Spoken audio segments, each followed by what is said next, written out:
How's it going, folks? Welcome back to another episode of Mentor Moments. My name is Brayton Wooters, one of your co-hosts, alongside Dr. Michael Keener. On Mentor Moments, we take the time to interview counseling professionals and personal mentors.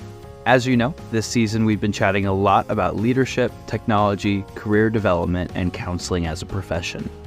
Having people along the way going, "You're so silly, you're going to be a great counselor," and kind of guiding me toward that. Then now it's my passion to show up in people's lives when they're confused or when they're not sure in which direction and see what they're capable of. We hope you enjoy this episode of Mentor Moments and keep tuning in.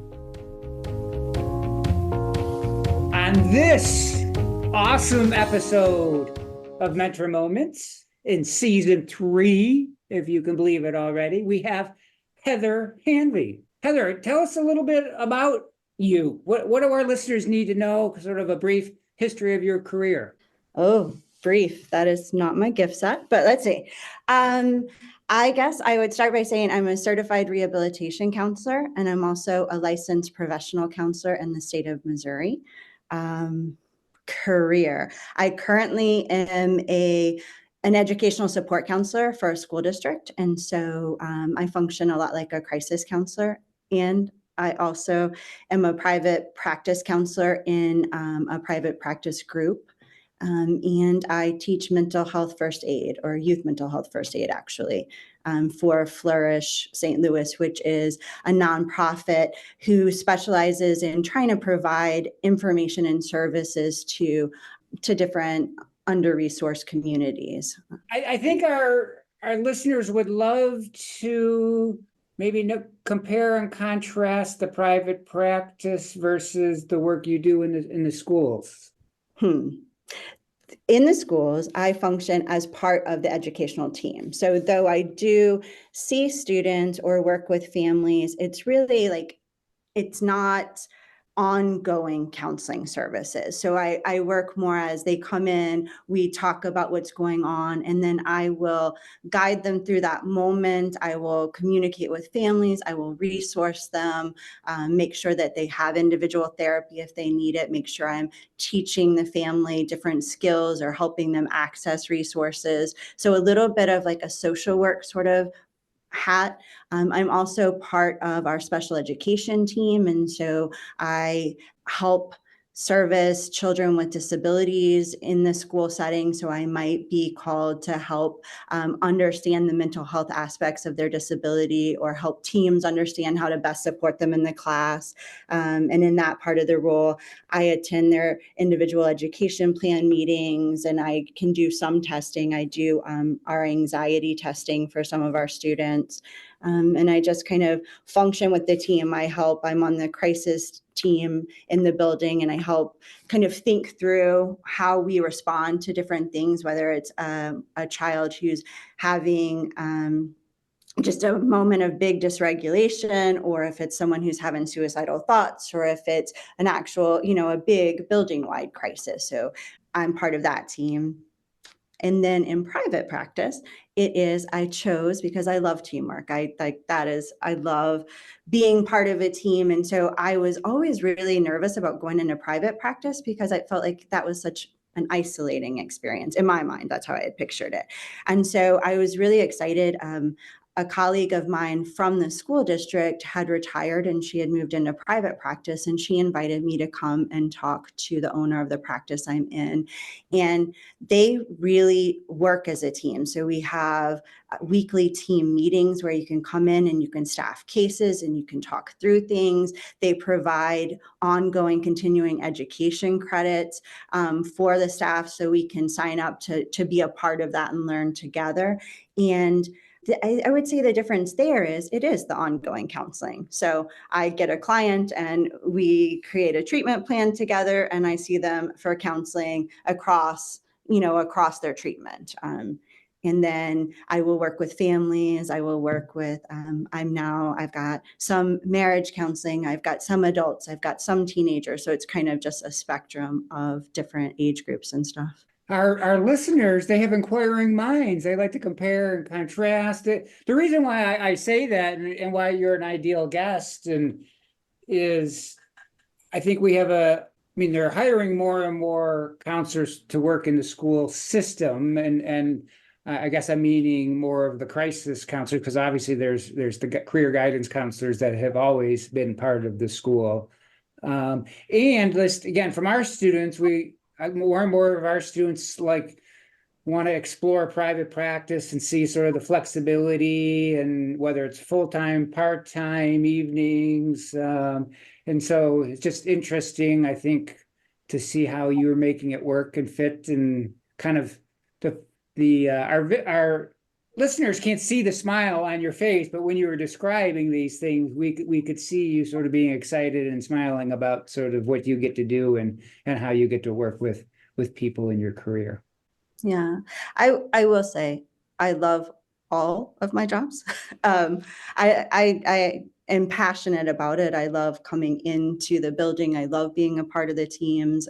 Even on the hardest day, I walk away and I'm excited to come back. I'm excited when summer's over and I get to come back. And private practice, I feel like it's just a different way to help people. So it's kind of fun to be back in the role of doing continuing counseling with people and really making sure that I'm my freshest at all the counseling interventions, and and just practicing it in a different way. And then teaching youth mental health first aid is just kind of cool. It just fills a different part of my bucket. Like, it's really a cool thing to be able to go and teach community members about mental health in general. And so I really like all of them fit like a different piece of me and allow me to just practice in different ways. Yeah, for our listeners that aren't familiar with that idea of mental health first aid, what typically goes into something like that? Yeah, so youth mental health first aid it's actually a worldwide course. And it is I really like it is a very laid out course. Every single person, you go through an extensive training to teach it. And then it is an 8-hour course that people sign up, and through it, they learn, like I teach the youth version. And so you're learning about what typical youth development looks like, what some, base level things for possibly emerging mental illness might look like in youth. And then you're talking through, like, how do you respond? How do you respond to a youth maybe who is just showing some signs of having some difficult times? And then kind of going all the way through, how do you respond to a youth in crisis?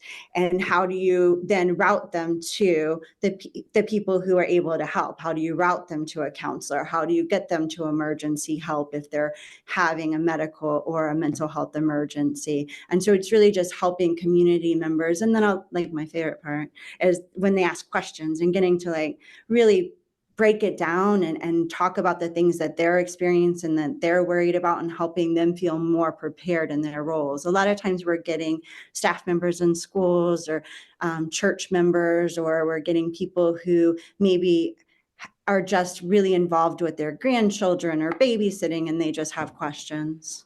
Yeah, I that sounds like it would be incredibly helpful. I can think of so many clients that I've had that have reported like, oh, my friend is really struggling with this, and how many like just peer-to-peer interactions there are about mental health, and they just don't have the skills to help. So I really appreciate that is a program that you're pursuing. That's awesome.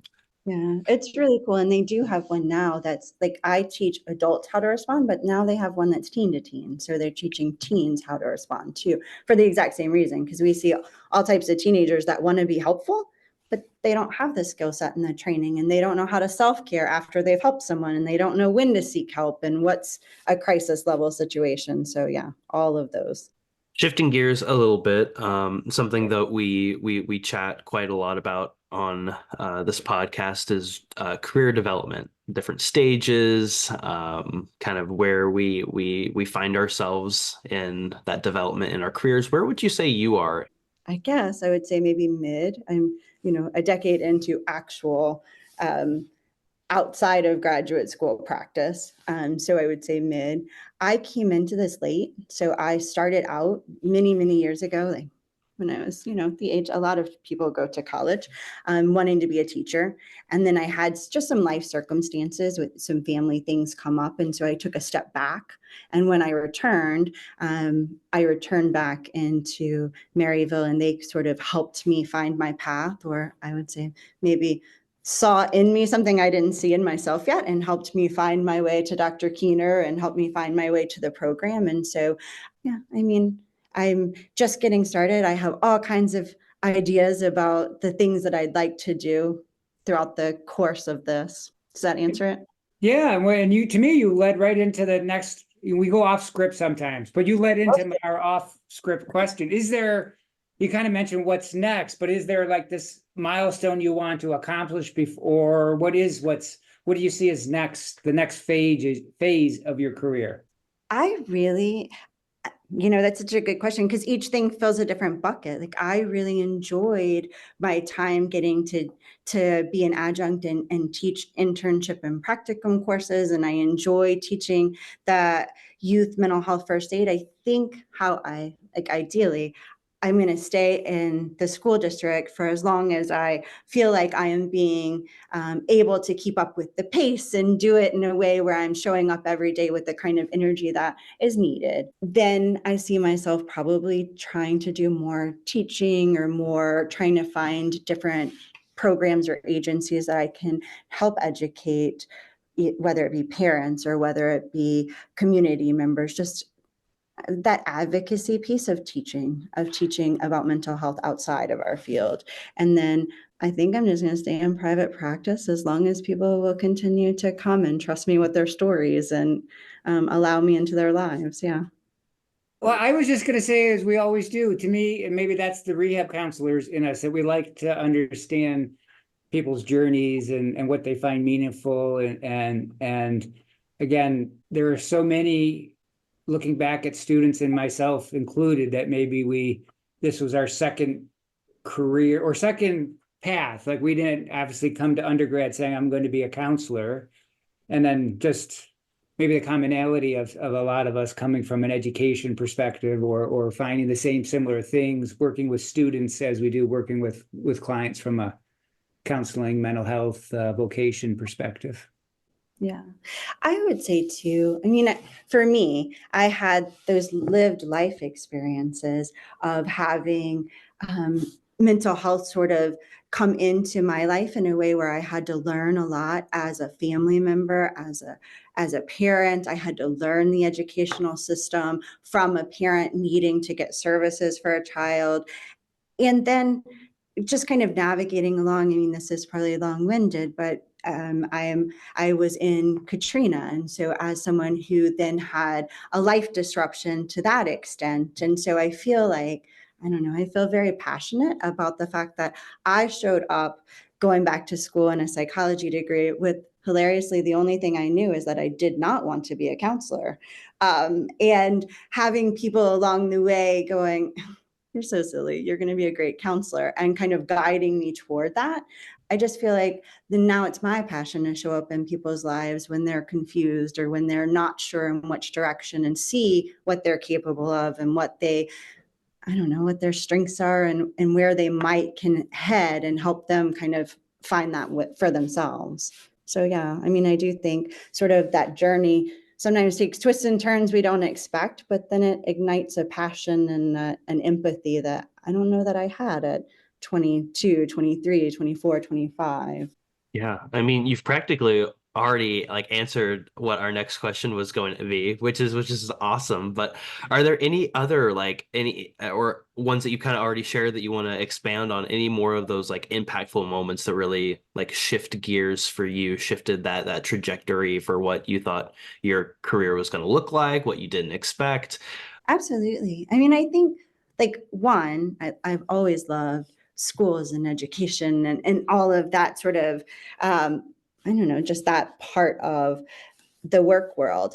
But then getting to navigate it and showing up as a lost, confused human trying to navigate the system, all of the people that impacted me as a family member who showed up with empathy and kindness and helped me understand something or helped me find hope in hard situations. And then at Maryville, I mean, there's just a plethora of people, from my undergraduate people who just smiled at me when I said I didn't want to be a counselor. And then, Dr. Peter Green, just one day we were talking about my my thesis, and he said, would you please come talk to Dr. Keener with me? And we went and we talked to Dr. Keener, and the next thing I know, we're talking about it, and I'm applying for the program, still in my mind going, I don't know that I want to be a counselor, but okay, like I'm going to explore this, and I'm going to talk to them and ask questions. And then throughout the program, because here I am, I start the program with no intent, and I came in later, and I came in at the very end of my undergraduate. So I didn't really even know the cohort.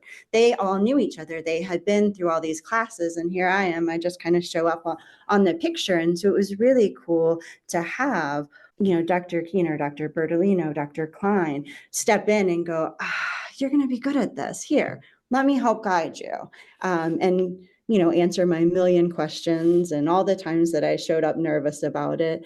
And then I was very fortunate that my clinical supervisor on site at my long internship, Angie Hoffman, she ended up agreeing to then be my clinical supervisor for licensure. And so just having that same person from the first client session that I had that I was so nervous about all the way till I was a licensed counselor. And even now we remain friends, we remain colleagues. She is still someone that I call when I just need a little input on a situation or I have a question.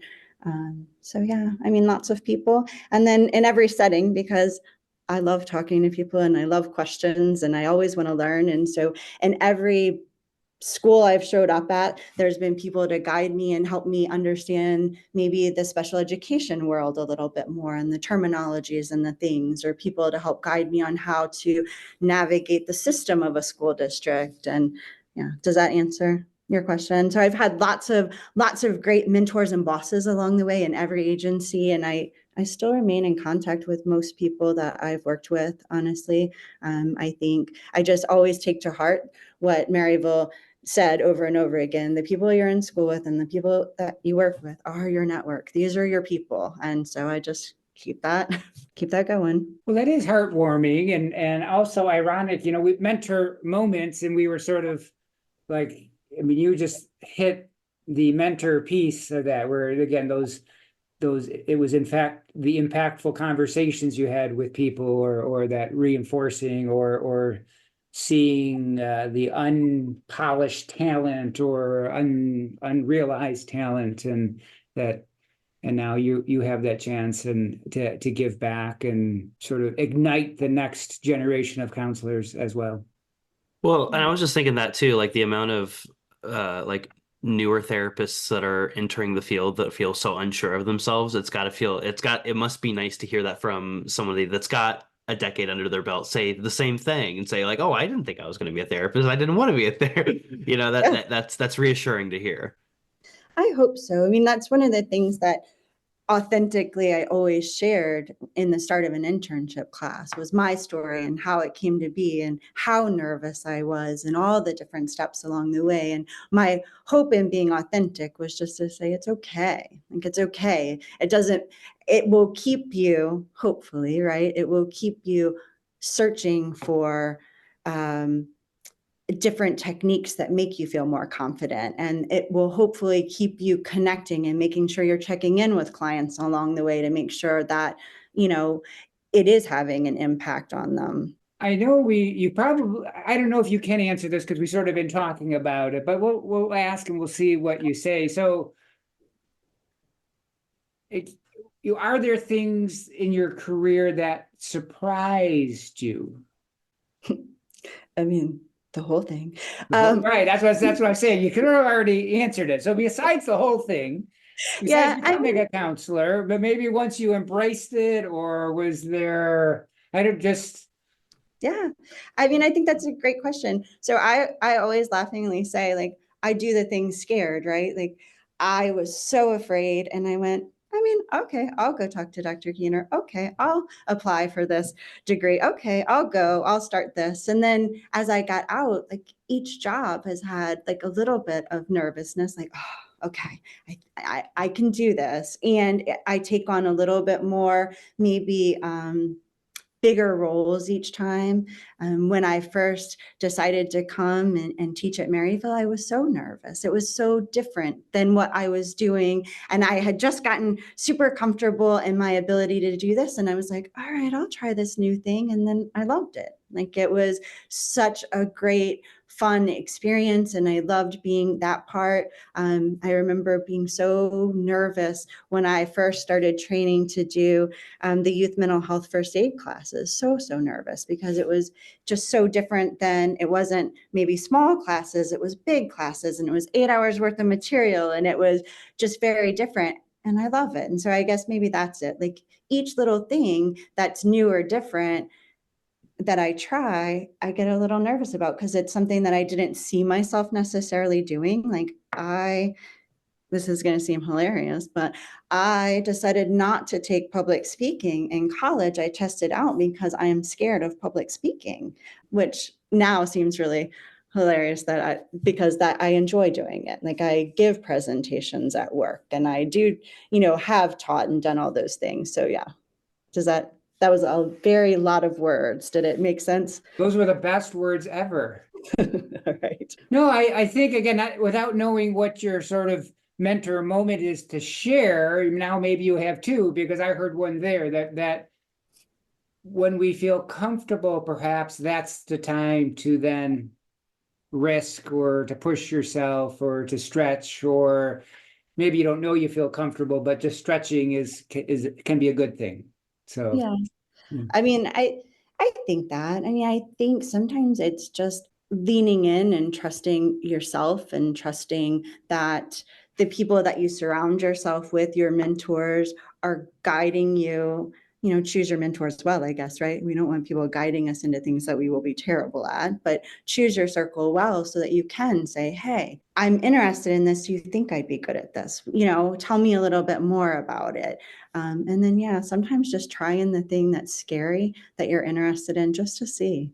So what would you say you do outside of work? Outside of, I mean, it sounds like you're wearing many hats. So when you're not wearing one of those many hats, what are you typically doing? Yeah, I mean, sleeping. No, Right. sometimes, but I enjoy, like, I'm an avid reader. I love reading. Because I drive a lot now, I have taken to audiobooks, because then I can at least listen to the book. I love hiking, though locally I have not been on a large mountainous hike, but I like being out in nature and in the quiet and the peacefulness of it. I have two sons who are now 21 and 25, and amazingly, they still like hanging out with me. And so spending time with them is a treasure. Family, friends, that kind of stuff. I love to cook. Love to cook. Yeah. Well, again, we asked this question just because we want to make sure everybody, has, I don't like the word life balance, but just that there's other things to fulfill us, I guess. So it's good that we can share those things. So thank you for letting us in a little bit more. I was thinking, can I throw a curveball real quick? Oh my gosh. Sounds I don't have to amazing. hit it, so go right ahead. It's not on our list, and it's not meant to be like negative either. I just always like to see like two sides of the coin. So you had shared like those moments in which you tried something that you didn't think that you'd like, and you ended up liking it. Have there ever been things in your career, opportunities that you have tried, and you realize, oh, I actually don't like this, and maybe my gut was telling me something, like, and how did you make those connections? How did you know? Yeah. That's a really good question. So I had one particular job, and here's the thing about the job is that I loved the mission. I loved the work. I loved the clinical work. I loved the agency. I loved the people I worked with. And it was a residential facility. And so I did not think about how, for me as a single parent, and at the time my boys were, I think, middle school and high school. And so they needed me a lot. I had a lot of home responsibilities, and I didn't really stop. I was so excited about the mission. And I still am impassioned when I think about it. You can see me smiling. I really enjoyed it, but I didn't think about how that particular 24-hour-a-day sort of role would affect work-life balance. And so though I'm still passionate, I'm still friends with the person who now has my role there. She's also a Maryville graduate. I still am connected, and I still feel very passionate. It just wasn't a fit. And so there was a point at which I realized, like, I couldn't continue being whole in all parts of my life and doing that particular job. I could still be passionate about the cause, and I could still love all of the things that I loved about it. But for me, it wasn't a good fit. And I guess the other question is, yeah, I mean, I would hope that I would get some sort of feedback if I stepped out on a limb and I was not excelling at it. I hope that I get feedback and that I'm paying attention and reflective enough to catch it. Well, I appreciate that it's not all black and white, right? That you can still like the mission, enjoy the organization, and still see that it's not a great fit, and that it can be sort of in this gray area.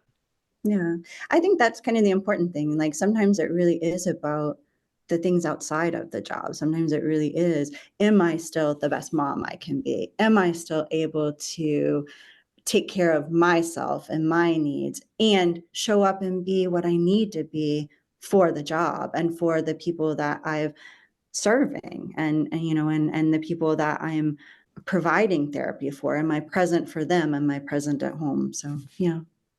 Well, Heather, Yeah. you have successfully made it to the end.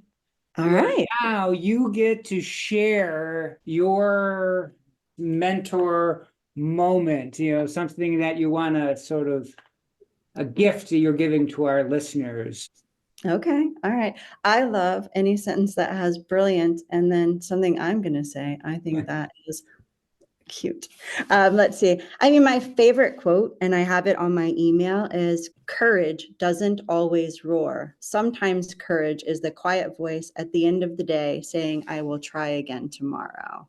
I think that is, for me, like a big thing. Like, sometimes you just show up and you do your very best, and that's courageous. It doesn't have to be a loud, boisterous courage. It can just be a quiet perseverance along the way. And then I have another one, which is somewhere behind me. Let's see, the butterflies. It says, butterflies can't see their wings. They can't see how truly beautiful they are, but everyone else can. And I feel like I'm passionate about showing up and seeing the potential and the beauty in people, even if their behaviors are not in a positive place in this moment, or their life is, not how they want it to be. Like, I love that I get to show up and that people, for some wonderful reason, trust me with their stories and trust me into their hardest moments, their darkest places, and let me help sort through it and help them find their strength and their beauty. And yeah. And then I'm thinking, like, I'm very corny. So that is also just me. That is just me. I would say that it's just you. It's not corny. It's just you. It was awesome. Both quotes were, right in the heart there. I could see Brayton nodding and thinking. I know his facial expressions pretty well now, and that impacted him. Well, I'm also thinking, because that sounds something similar to what I've talked to my clients about, especially whenever they're being like really hard on themselves or having a really hard time, like maybe being strength based at all. It's like, well, you showed up, so what got you out of bed? How did you show up in my office? Like, even that is a win. And then like applying it to ourselves can be difficult, but yeah, I really appreciate that. Yeah, no problem. I mean, and I guess my other big thing is, I hope that I never get over the honor of feeling just like it's such a privilege when someone lets you in, when they just trust you and they let you see all those pieces. And I just feel like, I hope that I never get past that, just feeling so incredible and so cherished. Like, that is a space that, I don't know, I just want to always do my best to honor that and to show up and be present and help them along the way. Heather, thank you for letting us in, spending this time with us. I know our listeners will benefit from this episode, so thank you. You're welcome. Thank you for having me. Everyone, thank you so much for tuning in to this episode of Mentor Moments. Don't forget to leave us a 5-star review on Spotify, Apple, or anywhere that you're listening to this podcast. Be sure to follow us at Mentor Moments on Instagram, Twitter, and TikTok. And we will see you on the next episode of Mentor Moments. Are you ready for a career that makes a difference in your community? Consider becoming a counselor with Missouri Vocational Rehabilitation. Vocational Rehabilitation Counselor helps people who have disabilities find a career path that helps to use their strengths. When people have the supports that they need, it makes anything possible. I am proud that I'm able to help people change their life and reach for their dream goals. Discover the change you can make. Visit mvr.mo.gov to get started.